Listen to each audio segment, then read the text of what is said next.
Yep, good to go. All right, I'll let everybody in.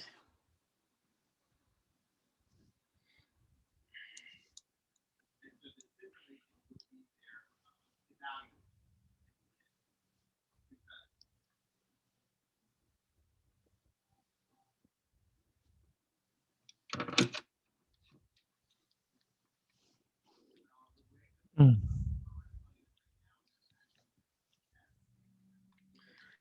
Hello, everyone. Welcome. Thank you for joining us for another edition live from the Chef's Apprentice with our two favorite chefs, and that is by way of Chef Tom and Chef Steve. We are excited to have you all here with us today. More people are actually joining as I speak.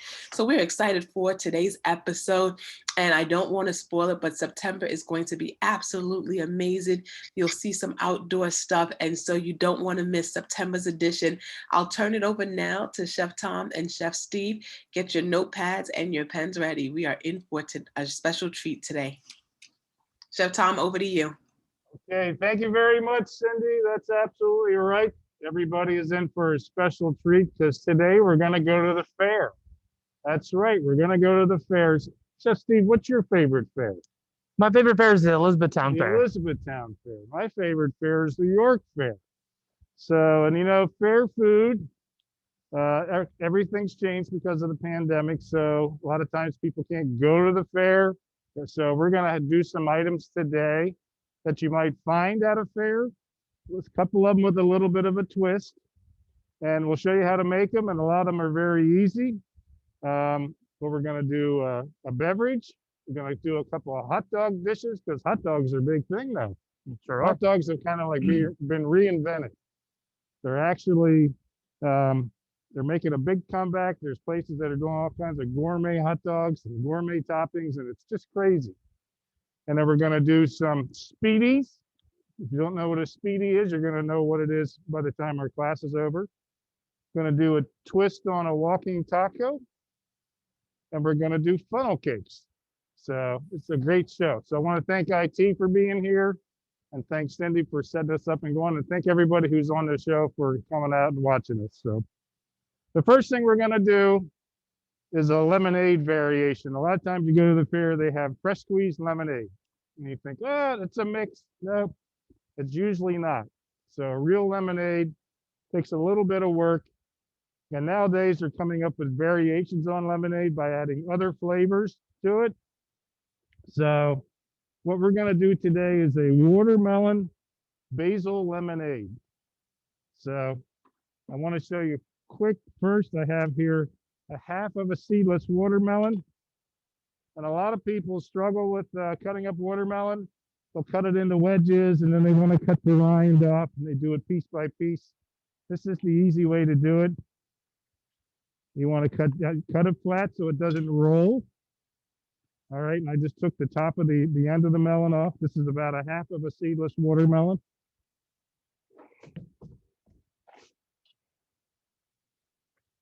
And I just kind of carve down. And what I'm going to do once I'm done with this is I'm going to throw it in a food processor and make a watermelon puree. It's very easy, won't take long.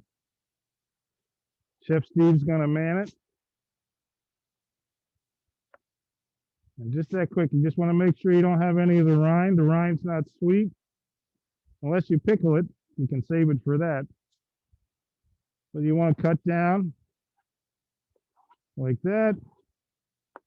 So then we can cut it into cubes. And I'm just going to pass it on to Chef Steve, and he's going to throw it in the processor. And then I have a small camera here with a china cap, and we're going to strain it just because we don't want any seeds. Okay, very simple. 1-inch cubes probably works.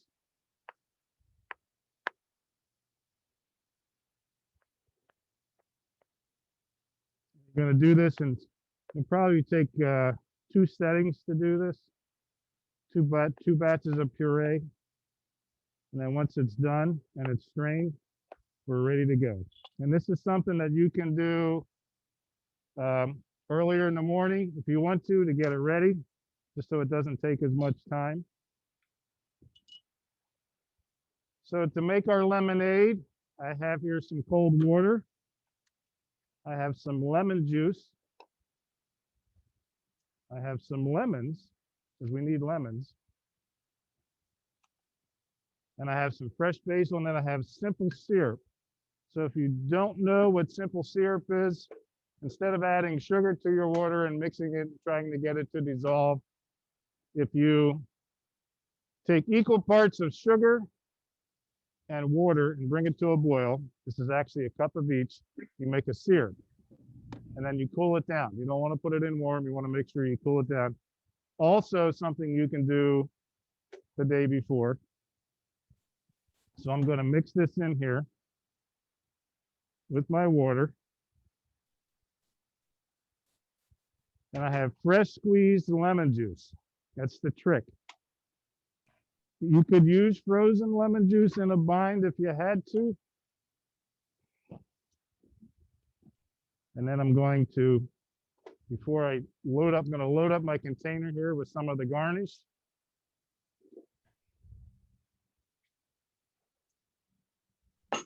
Chef Steve is pureeing this.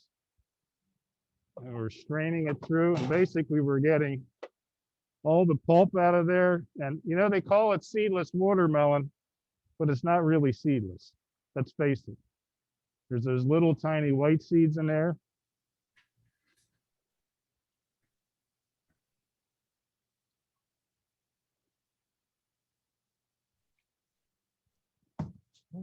All right. So I have here some fresh basil. Now, if you wanted to, you could use mint also, but actually basil and lemon goes together very good. It's a good combination, as does mint.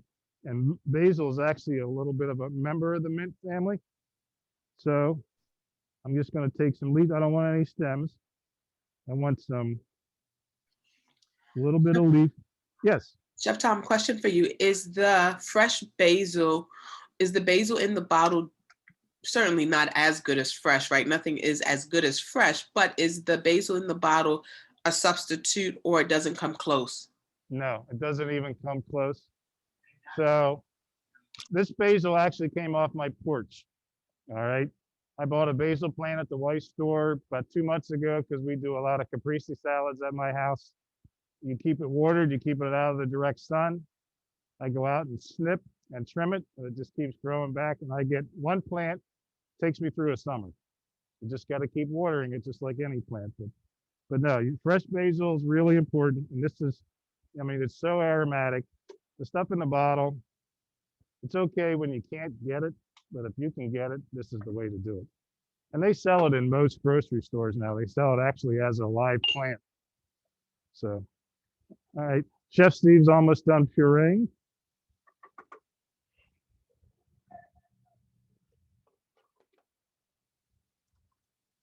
All right, so again, I'm just going to strain out the excess pulp, any kind of seeds.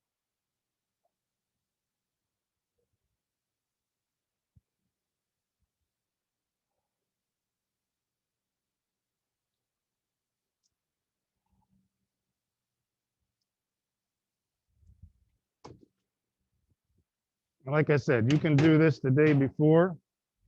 I'm going to put this into my beverage container.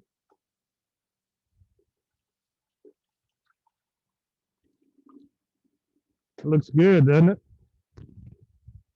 Add my lemonade.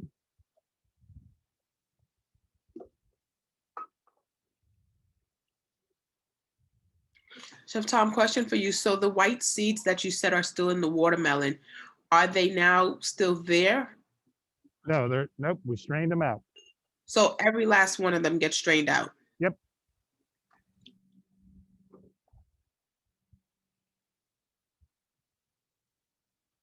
Well, this is going to be my container to serve from. And then basically what I'm going to do here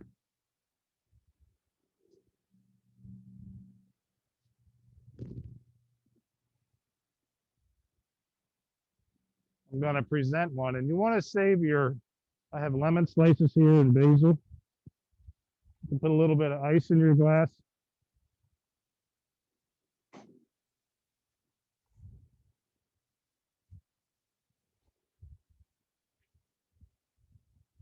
So we just have some lemon wheels here that I cut a little slit in so we can garnish it. And then our basil kind of goes on top.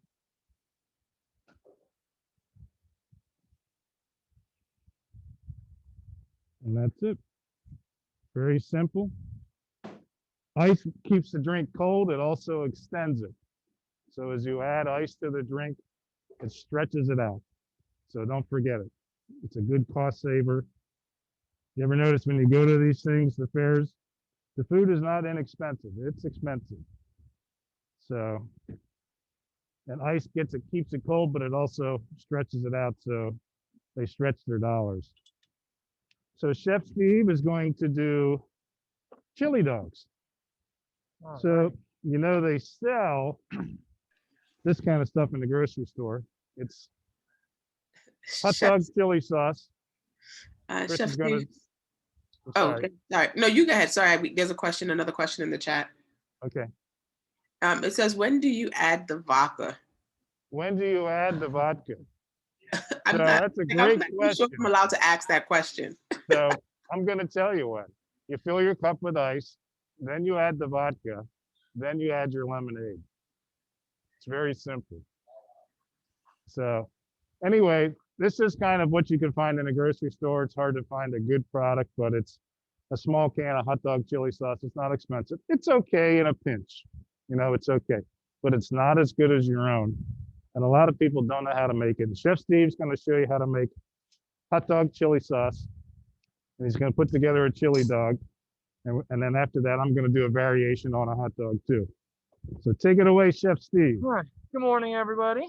So what I did this morning is I browned some ground beef. This is a pound of ground beef. It took about maybe 10 minutes to brown, not very long at all. So I did that to quicken the process just a little bit. So I'm gonna put that into my pan. I'm gonna turn on my burner. Since I strained off my fat, I'm just gonna add a little bit of oil.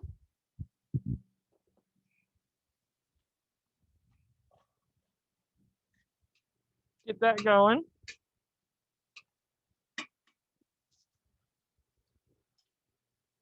And then this morning I diced some white onion. Gonna put some of that in your chili sauce.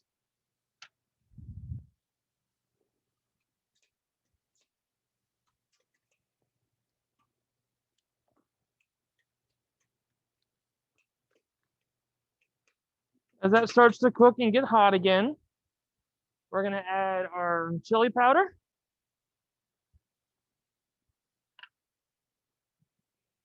Ground mustard. Cumin. Apple cider vinegar. Garlic powder.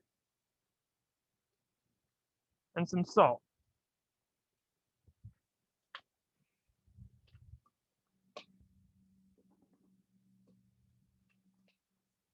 As you get that going,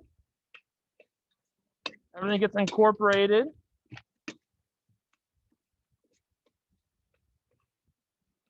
You can see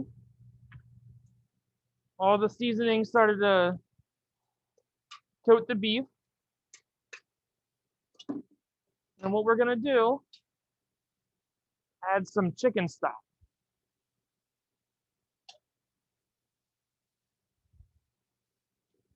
Then I have some flour here. Get that mixed up. Then what I'm gonna do, once I get this all incorporated,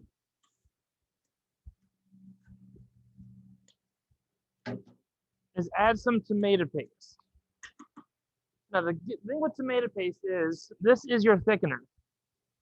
So if you make a chili at home, this is how you can thicken your chili without adding a flour. Now you could also slurry it, and slurry is a combination of cornstarch and water, equal parts.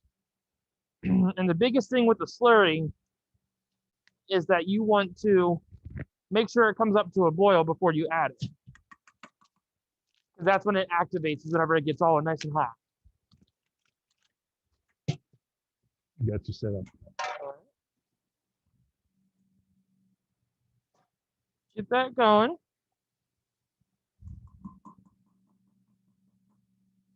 When it starts to boil and get up to temperature.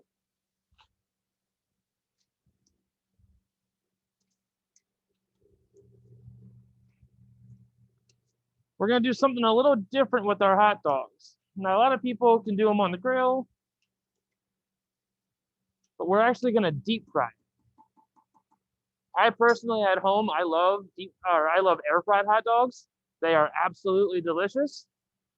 Me and my fiance, we do it every time we do hot dogs. We do them. They just add a different kind of texture and a different kind of flavor to them, and they're awesome.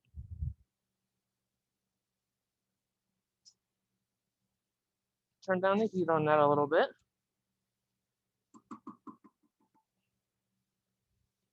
All right. You mind deep frying some hot dogs? I got you ready to go. All right. Now, somebody said air fryer hot dogs are the bomb. Yes. Are they? Very much so. How long are you cooking them for? Come again? How long are you cooking the hot dogs in the air fryer for? So the air fryer, they take anywhere from like 5 to 6 minutes. They don't take a whole lot of time at all. I've done a lot of things in the air fryers, but hot dogs have not been one of them. So perhaps I'll try that. Okay. Thanks, Mike. I would definitely have to recommend it. Definitely. So I just added a little bit more tomato paste to it because it was still a little thin. You want your chili sauce to be a little thick because it's going to go right over top. It's okay if it has a little bit, it's a little runny, but you don't want it too runny because then it's just gonna create a big old mess.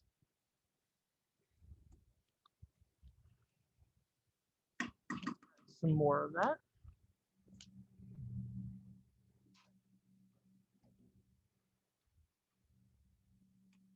Altogether, if you would start this from start to finish, it would probably take, I would say, about 20 minutes, maybe 25 minutes. It doesn't take long. It's just taking mine a tad bit longer because I cooked my ground beef earlier this morning.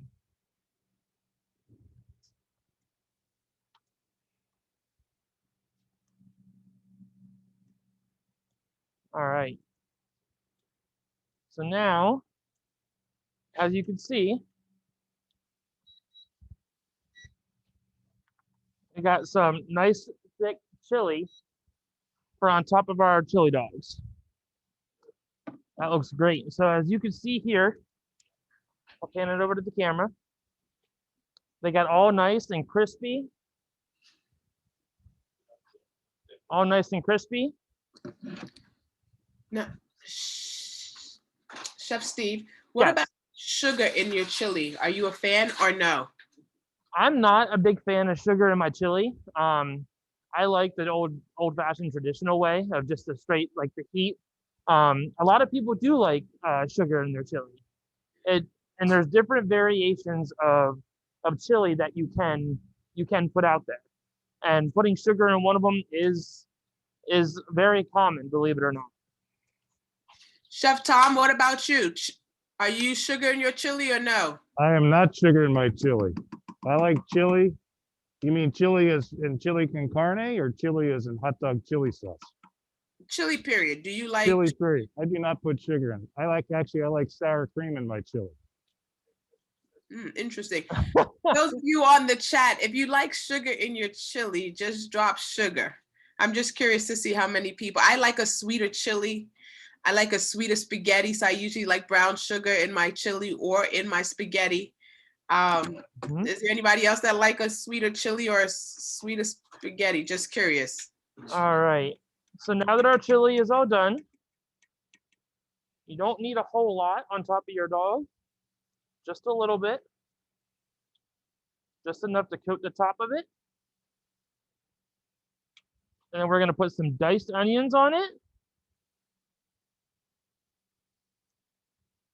and some shredded cheese. Chili cheese dogs. They're awesome. So the deep frying of the hot dog, I vacation in New Jersey, and it's a New Jersey thing. They call them a ripper. And they just slice a little bit of an incision in the hot dog and they deep fry it. And that's how they eat them there. And they're actually very good. They come up nice and crispy, and it's we have fresh oil, so they came out beautiful this morning. But yeah, that's where kind of the traditions of hot dogs all across the country. They're all a little different. They have the Chicago dog, the Dodger dogs, all kinds of stuff. So these are something that we sell in the restaurant when we're open, and people love them. So, all right, they look great. Very good.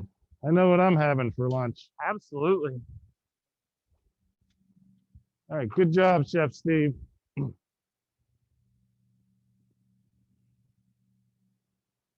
So our next kind of dog is a corn dog. We're going to do a little bit of a smaller version of a corn dog.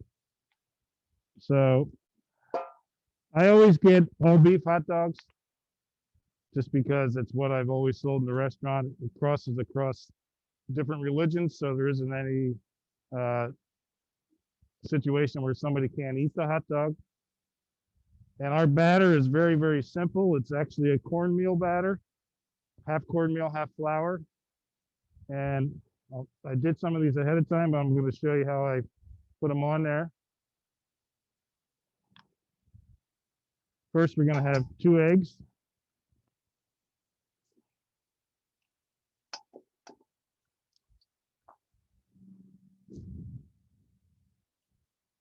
And a half a cup of milk.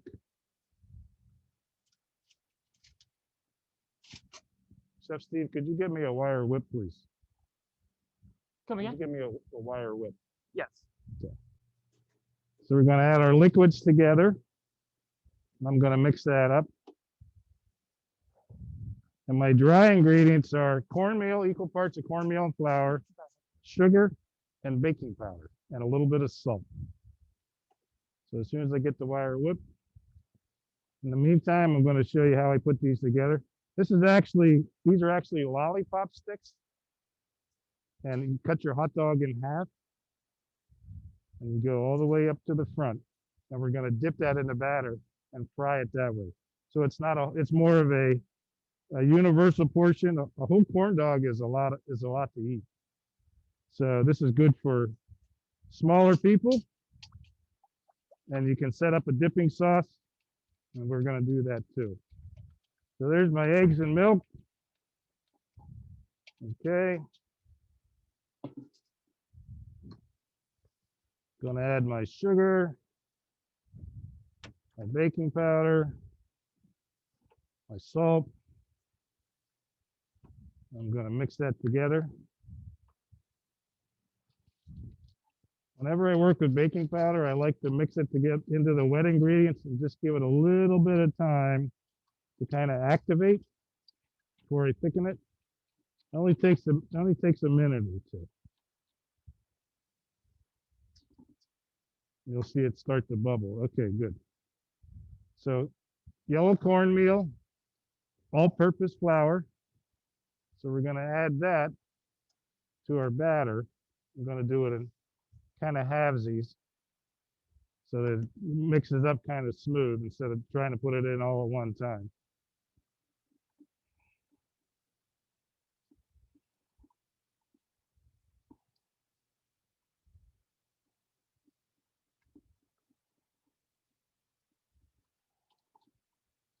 Now, one of the keys for doing these hot dogs before you dip them in is make sure they're dry. Because if they're wet, the batter's not going to stick as well. All right.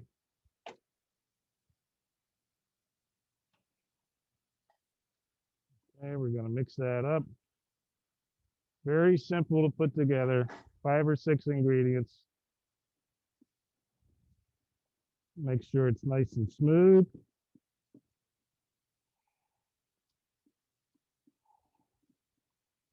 And one of my keys to success here, I have a spatula, please, is I want to put my batter in a cup. So I'm going to do that. And I know somebody's going to say, are you going to drink that, Chef Tom? No, I'm not going to drink it. But it makes it easier to dip your dogs in. It's kind of a little trick.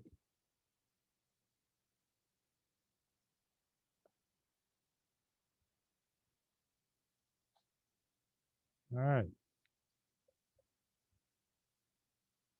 Real easy. Okay.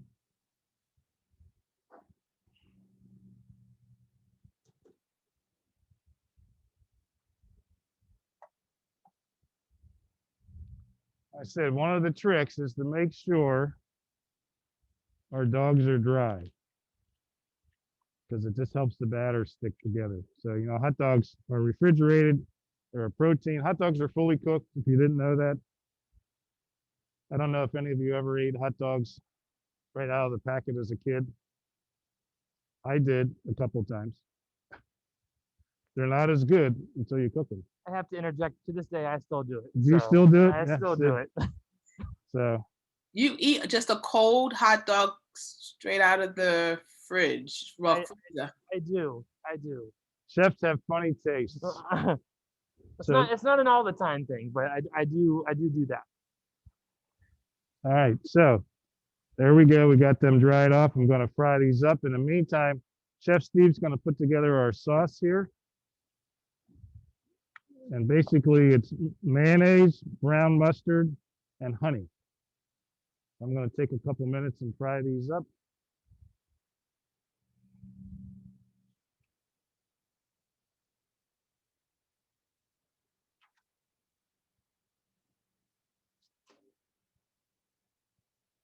If I can just show you real quick how to do this. You have the cup, and basically you're going to go in and make sure that it's covered. That's why you want the cup. Shake off your excess batter and drop it in the fryer.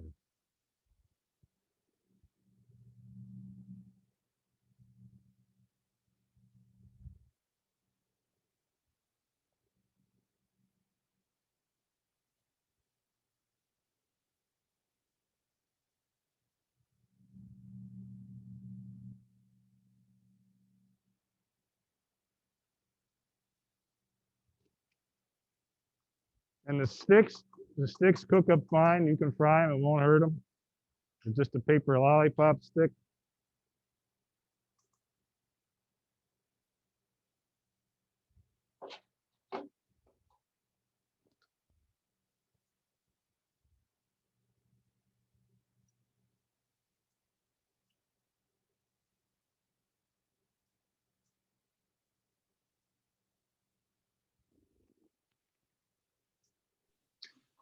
Now, Tom, what can you use in place of, now you guys have a fryer, but what could people who don't have that kind of deep fry at home, what can they use in place of that?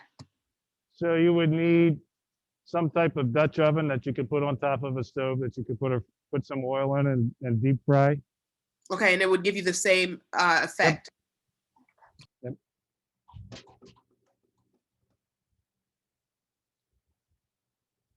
Yeah, deep frying just means it's completely submerged in the fat.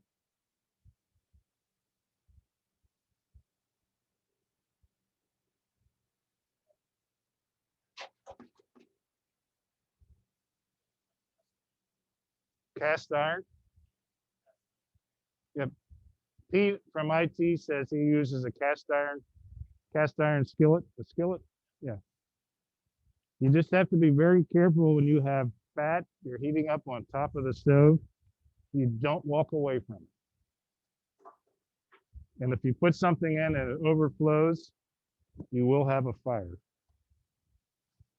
So.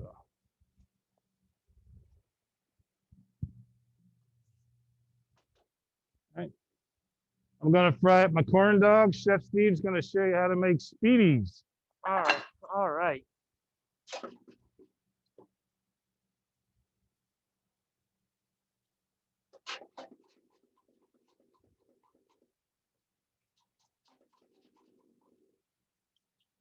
So for those of you who have not heard of Speedies, I have not heard of them until this morning. Chef Tom gave me some information about them. They originated in New York, Chef. Is that correct? Binghamton, New York. And this is actually a bottle. You can buy this in the white store. It's called State Fair Speedy Sauce. It's a marinade. They originated in Bingham, New York. You can do, we're doing chicken and veggies, but you can do pork, lamb, beef, chicken, vegetable, all kinds. All right. So this morning, I marinated some chicken.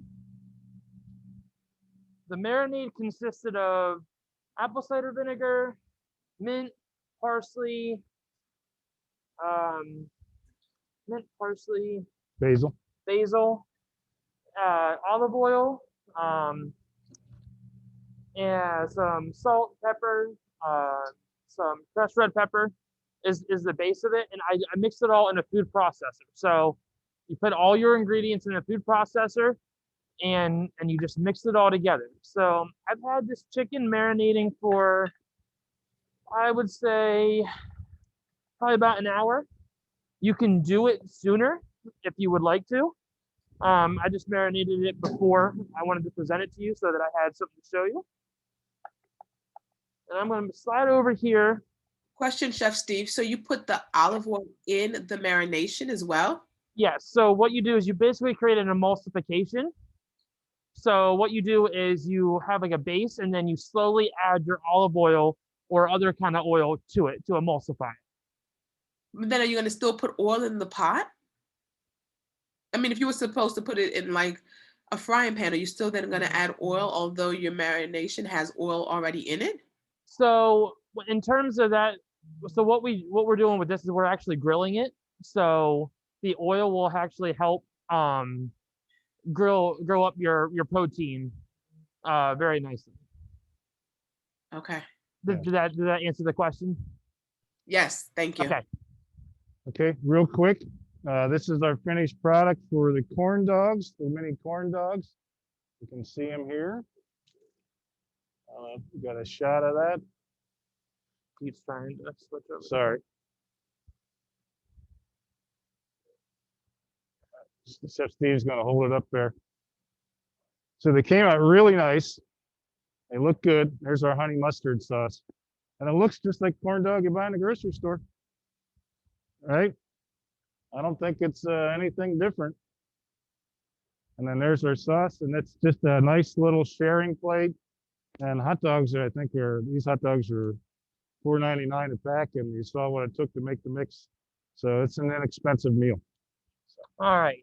So one of the things I did also is I have some skewers here, and what you do is you soak them in water. Now, you're probably like, Chef Steve, why do you soak them in water?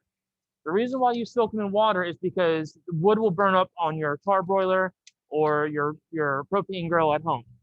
So it moistens and keeps the skewer wet so that whenever it's on the grill, it doesn't engulf the flames on you. So what I'm gonna do is make about 3 or 4 skewers. Like I said, I marinated this chicken for about an hour earlier. You could do it longer if you would like to get some more of that flavor in there. We're gonna go about 4 to 5 pieces right on your skewer.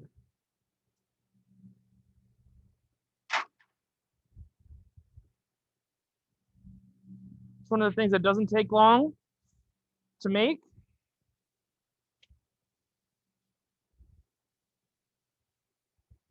And when you put your proteins or anything else on a skewer, you want to try to make sure you have a spot down at the bottom to hold on to. I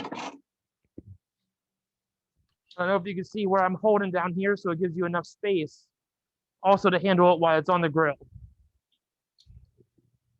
Chef Steve, a question for you. Is this Yes. just a regular chicken breast that you just chopped up into chunks? Yes, that is. It is just a regular old chicken breast. Yep. You could use different cuts of chicken, like you can use thigh meat if you want to. It'll give you more flavor because of the dark meat.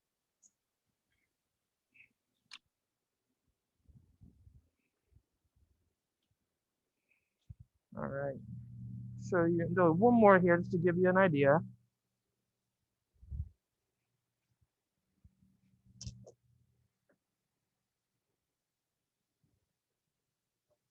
I am left-handed.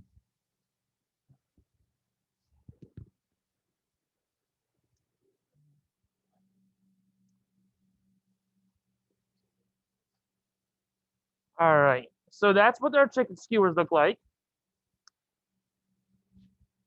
Earlier, before we started the show, I did vegetarian as well, which is what Chef Tom was mentioning, how you use vegetables. So what I did here, just gonna slide it on here so you can see. I just created skewers of different kinds of vegetables. We have squash, zucchini, red and green pepper, and red onion. And then I just took some of that marinade and I poured it right over top. And then the next process is just grilling them up. Something else I did earlier as well is I made a sauce. The sauce that was made of some of the marinade that I didn't mix with the protein, and half a cup of mayonnaise, and it makes a really nice sauce to go right on top of the Speedy once you get done grilling them up. All right, start grilling these up. All right. Off to you, Chef Tom. All right. So while Chef Steve is grilling those up, I'm just going to set up our station here for our next event. Thank you. Go down this way.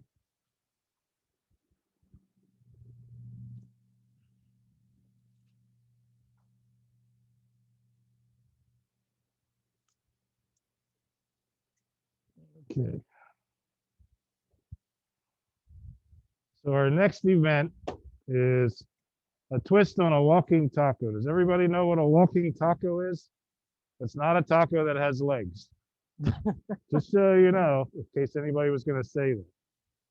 So they're a very big thing among scout troops, soccer teams, that kind of stuff. They'll do them as fundraisers. And basically, you get a bag of Doritos, not this big, you get the next size down. This is what was available. You kind of crush it up and you put your taco meat in there and your lettuce, your sour cream, your salsa and cheese, and you put a fork in there and you sell it for $4.95. Very simple. Younger people can get involved in making them. They're not hard to do. So they probably sell those at the fairs. But what I'm going to show you today is a twist on a walking taco. And I got the idea. I was carving ice in Carlisle about 4 or 5 years ago. And a guy was selling pulled pork parfaits. And I thought, wow, what's that? And he had mac and cheese on the bottom, pulled pork and coleslaw on top, and he sold it in a cup. And then you kind of ate and worked your way down. It was delicious. So we're going to do something very similar to that. Because remember, at a fair, you're not going to sit down and eat. It's got to be walk-away food. So for the first thing we're going to do is we're going to make mac and cheese. And I'm going to put together a real quick cheese sauce. And if you want to know where the recipe for this comes from, it comes from the Chef's Apprentice Cookbook. And you can now walk into the bookstore and buy one, okay? So if you're on campus and you want a Chef's Apprentice Cookbook, they're for sale. Once the restaurant reopens, they will be for sale in the restaurant. But this recipe actually comes from Side Dishes, and it's called Skillet Mac and Cheese. So a lot of people, mac and cheese is a very personal thing. Some people like it creamy, some people like it baked. Down south, they do it with an egg and milk custard and cheese, and it's all delicious. Okay. What we're gonna do, I don't have a skillet, but I have a sauce pot. So we're gonna melt some butter. going to turn my heat down a little bit. We're going to put this together. It's going to come together right quick. So I have basically equal parts of butter and flour. I'm going to make a roux.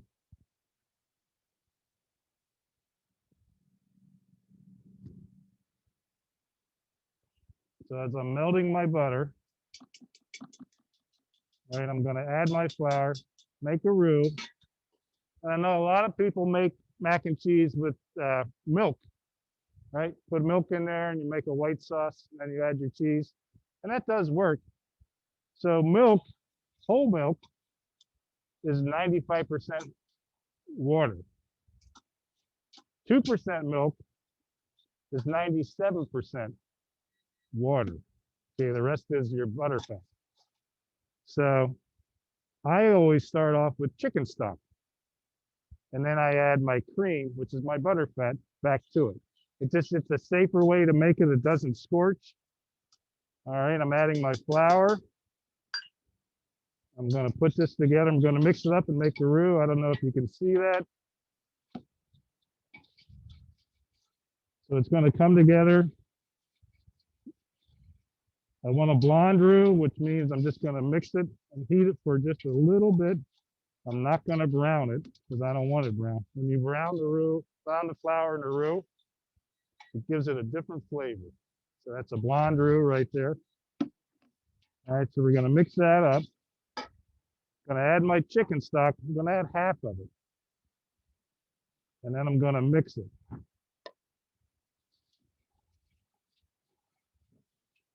So this, people might, I know my sister, she makes crock pot mac and cheese, which is delicious. But she says, oh, I don't have time to do this. And this actually doesn't take that much time. People, when you say roux, people think, oh, it's too complicated. But it's just a thickening agent is all it is.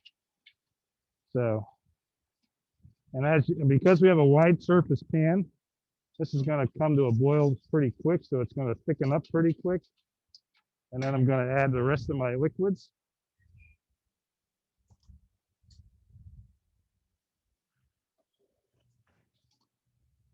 It's already starting to thicken. You want to let it thicken up a little bit before you add the rest of your liquids. It gets the flour started. All right, we're going to add the rest of our chicken stock.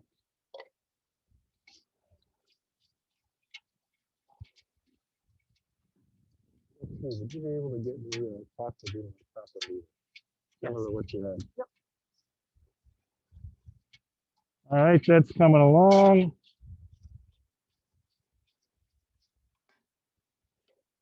You'll see it comes together very quickly. So when I make my mac and cheese, I've been making it this way for years. Of course, I add cheese once the sauce becomes thickened. But I add a little bit of hot sauce. Thank you. You're welcome. A little bit of hot sauce and a little bit of Worcestershire. And that just gives hot sauce and cheese go together. They just do. Chef Tom, question for you. Do you add sour cream at all to your mac and cheese? Do I add what? Sour cream. I do not add sour cream. I add half and half. But you could add sour cream. Absolutely. Chef I Steve, think that sounds really good. Chef Steve, have you used sour cream in your macaroni and cheese before? I actually have not. I personally like half and half as well. But that sounds good. Yes, it does. I like that idea. I like cooking with sour cream. There's certain soups I like to put it in, so it makes sense that would be a good flavor. I've just never done it. But. So my sauce, let's just let it come to a boil real quick, and I'm gonna add some of the hot sauce. And I've got a little bit of salt and pepper here.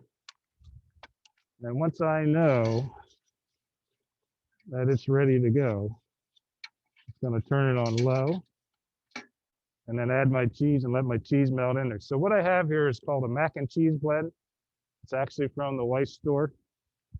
It's usually a blend of cheddar and Monterey Jack, but looks like they changed it. But you know, nowadays you can't expect to go in the grocery store and find everything because it just doesn't happen anymore. All right, so my sauce is thickening up. I'm going to add some hot sauce. Gonna add a little bit of Worcestershire. All right, I'm gonna mix that together. A little bit of salt and pepper.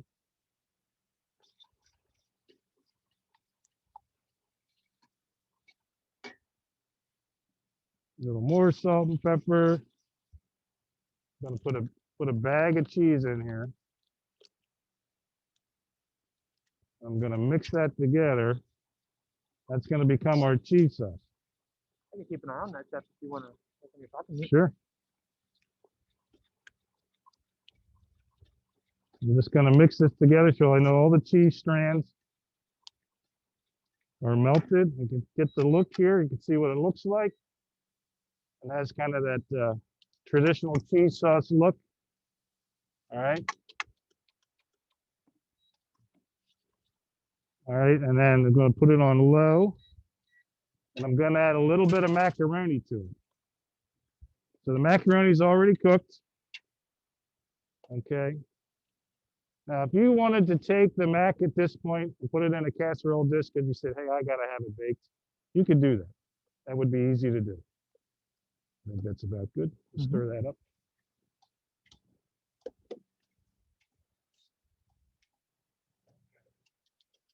Okay. So my taco meat, very simple. Pre-cooked ground beef. Again, we did this to save time. All right. That looks good. I'm just going to cut that down on low. Chef Steve's going to keep an eye on it for me. How's your chicken, Chef Steve? It's in the oven right now. Chicken's in the oven. Okay. So I'm going to put my taco meat in here.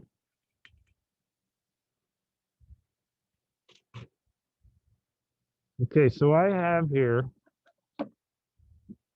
homemade taco seasoning. So basically it's salt, pepper, cayenne, garlic powder, cumin, paprika, oregano, onion powder, and chili powder.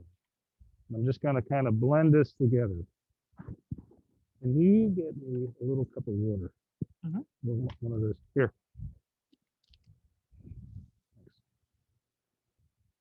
So you can make your own taco seasoning. It's really easy to do. And the other thing I'm going to add to this is a little bit of flour. Okay, flour is kind of an important factor because once you add your seasoning, we're going to add a little bit of liquid. Okay. I'm going to sprinkle this over my taco meat. And I'm going to add my liquid, a little bit of water.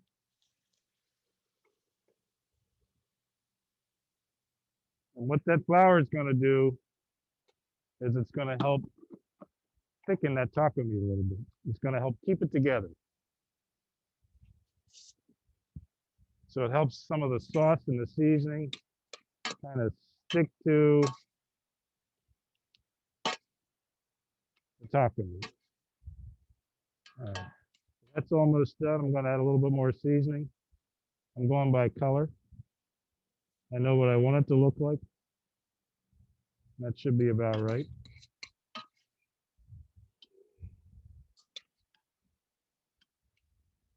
And you can season it as spicy or as not as spicy as you want. And we're going to let that simmer down. And I'm going to put together a parfait for you. Really easy, quite simple.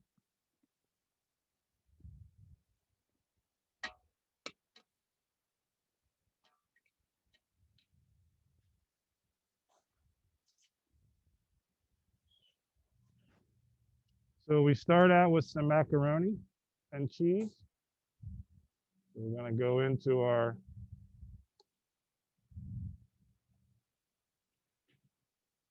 a couple spoonfuls of that in there.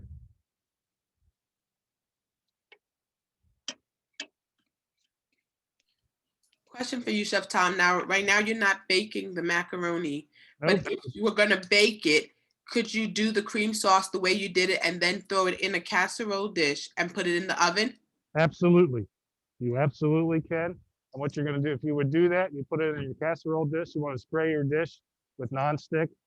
And then you want to put some, once you have your mac in there, put some shredded cheese on top and bake it. and let it get good and crusty. All right, some taco meat on top. We got a little bit of salsa here.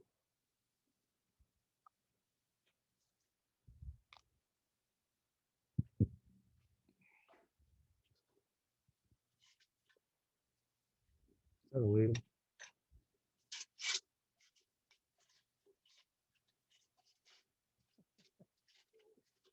Take that one. Perfect. And what I have here is some salsa, and you can, this is store-bought salsa if you like your own, you can do your own. We're gonna put some of that on top. And what you want to kind of see is you want to see layers.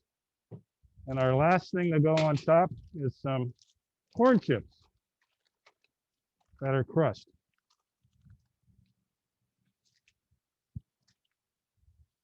So this is a version of a kind of an upscale walking taco. And there you go. Quick and easy, and as you work your way down, you get the flavors of the taco, the crunch. So it's got a whole bunch of different textures going on. It's very good. I actually do it at home. I'll get some quick and easy mac and cheese, and I'll put leftover taco meat on top and salsa and corn chips, and it's a great meal. So, all right, Chef Steve. All I right. think he's gonna flash the Speedos here. They're the Speedies, not the Speedos.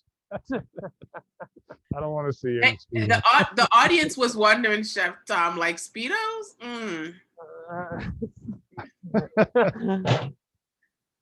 He's going to do the Speedies. Oh, goodness.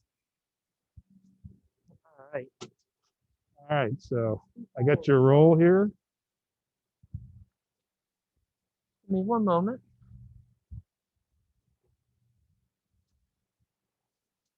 Going to help Chef Steve get set up here. So one of the things about a Speedy is you want to make sure you have a nice crispy roll, a good roll.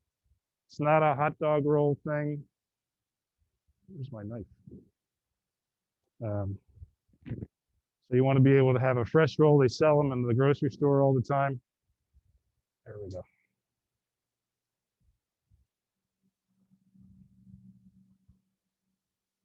So Chef Steve's going to put these together and show you how they come together. Real simple. All right.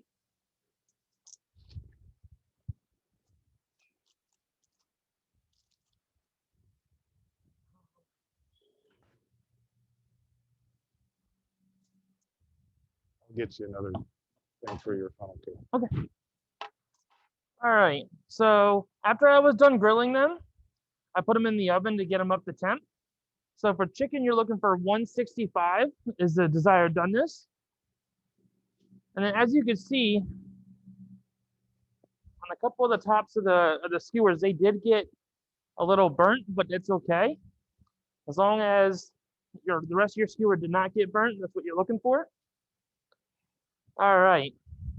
So what you're gonna do is put it right in your roll, squeeze, and pull. It's as simple as that. And you get all your meat right in the middle. And what you're gonna do is put the sauce right on top.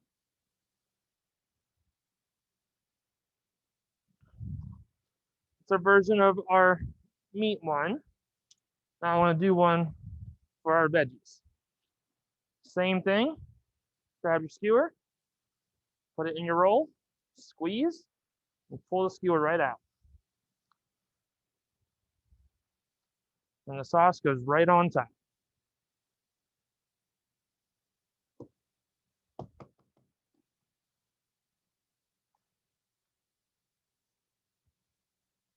All right. My boy, they look good. They smell good. All right, there's Speedies from Binghamton, New York. Like I said, you can do these with pork, chicken, beef. We did vegetable. If you wanted to keep it vegan, the bread I guarantee is vegan. You could use a vegan mayonnaise in your sauce, and you'd be okay. So All right, so the finale, funnel cakes.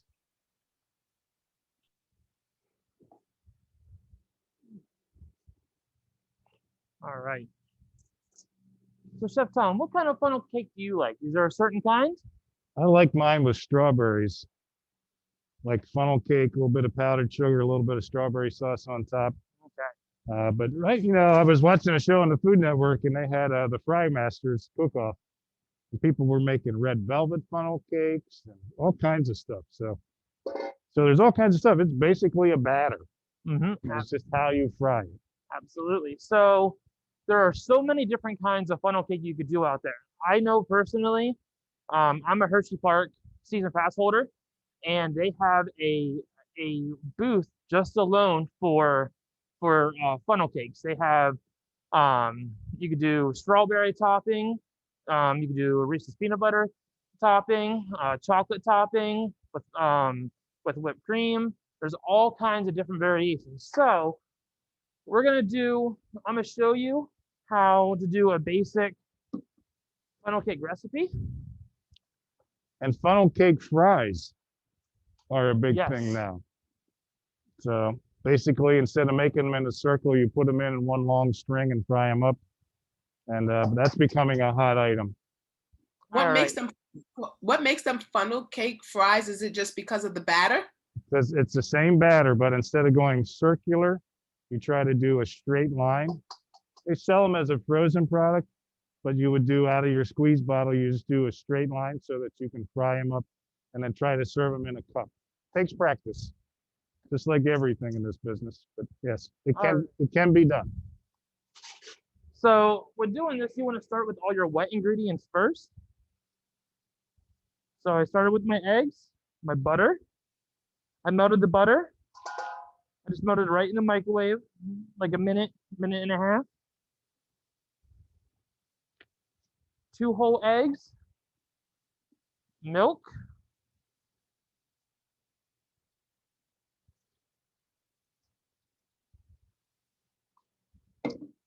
and vanilla. And you want to whisk that together first.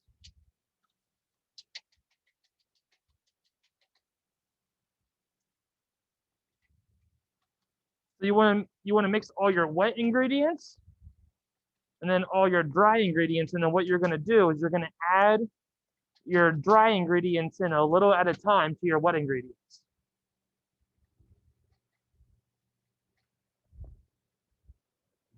So now that I have that all incorporated, I have flour here. I'm going to add sugar, salt,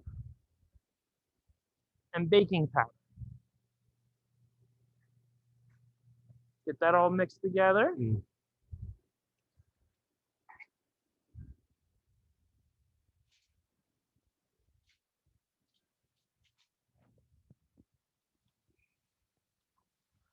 Now, when you make funnel cake, like I said, it's relatively easy, not hard. A lot of people can do it in different ways. So some people use I don't know if you've seen them or heard about them. They are pancake holders that has like a handle, and you squeeze the handle and it gives you a perfect amount. And you just hold it and you would just go in a circle. There's also the traditional way is just using a funnel, and you just hold on to the edge of the funnel and you just circle it around as you put it in the fryer. Another way that we're going to use today is a squirt bottle. So when making this, you want to add your dry ingredients in thirds. And just incorporate it in just a little at a time. Before you add the next one, make sure all your dry ingredients are incorporated throughout.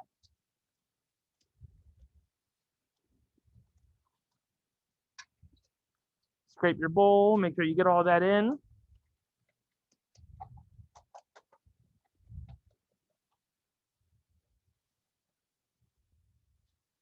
Add a little bit more.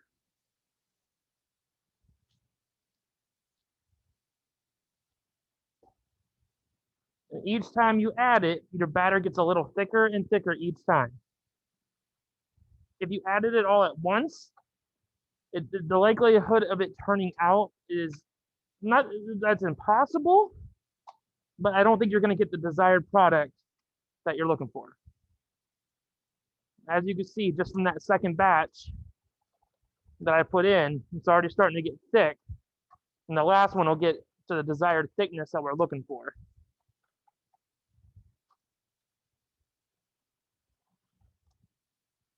The last third.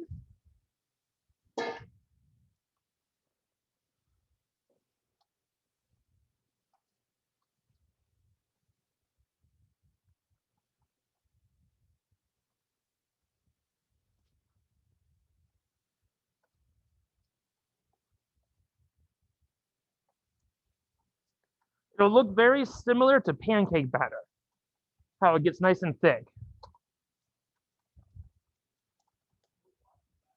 Or waffle batter. Yes. Yep. All right. And you can see the final product. It's all nice and thick.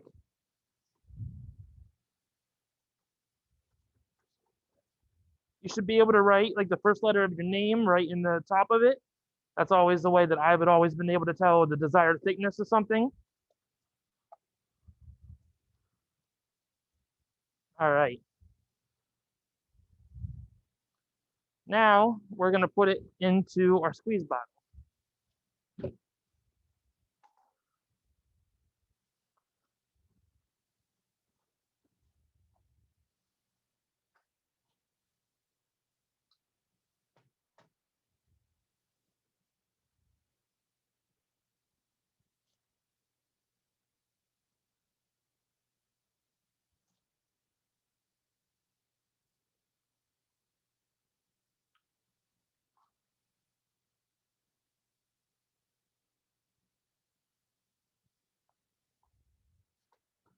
All right.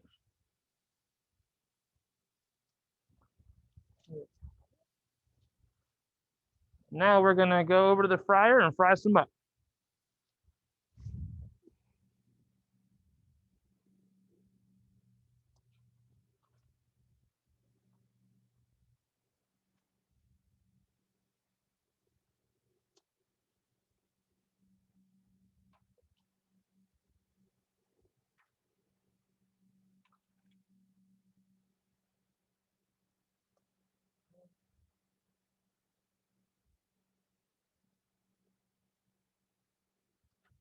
Sort of works.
All right, so what I did is I put them both in at the same time to kind of create like a mix of chocolate and vanilla.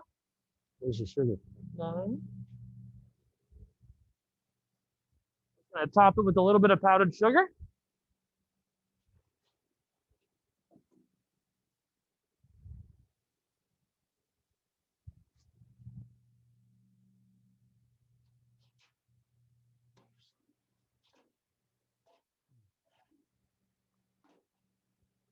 And there you have it. Some funnel cake. Chocolate and vanilla funnel cake.